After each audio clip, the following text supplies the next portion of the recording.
Here is the latest from Oil City News on K2 Radio.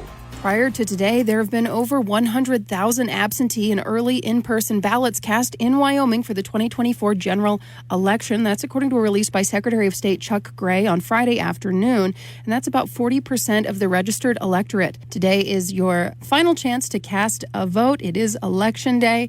Make sure to go to the right polling locations between 7 a.m. and 7 p.m. or drop off completed ballots that you've already gotten at the courthouse by 7 p.m. People can get a look at how their ballots will appear as well as their polling location by entering their physical address on the clerk's government website. We also have a link to a polling place locator. You can find that at k2radio.com. Since the unseasonably late ignition of a series of wildfires across Wyoming in September, the U.S. Forest Service has been providing near-daily updates on fire conditions and the efforts of crews involved in fighting the fires. Well, yesterday, the Bridger-Teton National Forest made their final update on the Pack Trail fire in northern Wyoming. The Pack Trail fire is over 95% contained, with the remaining 5% along steep terrain largely inaccessible by crews, although expected snowfall is likely to stamp the rest out. That doesn't mean the fire is completely out. Forest Service clarified that the area is under a patrol and monitor status as smoke and heat persist within the fire's interior. It will continue to be monitored by the Bridger-Teton and Shoshone National Forests as needed. But the good news is that winter weather and increased fuel moisture should continue to reduce any threats of continuing fire activity.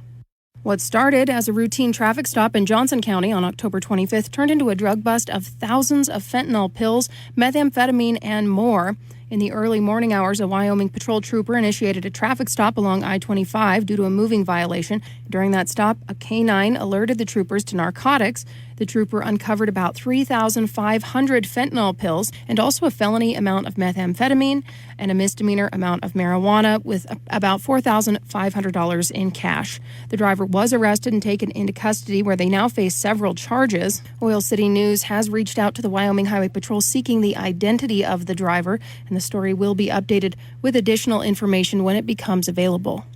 And my final piece of news for you this morning is that Fuzzy's Taco Shop recently raised nearly $34,000 for No Kid Hungry to help end childhood hunger across the United States, and the Casper location contributed more than $1,000 to the nationwide fundraising campaign. I think that is pretty cool. The campaign ran from September 9th to September 29th, and it asked Fuzzy's Taco Shop customers to donate $2 in exchange for a free taco on their next visit. Supporting No Kid Hungry is something that Mike Malberg of the Johnson Restaurant Group and a Fuzzy's franchisee in Casper says that they are proud to be a part of, and that the guests really embrace the campaign. Their generosity reflects the strength of the community.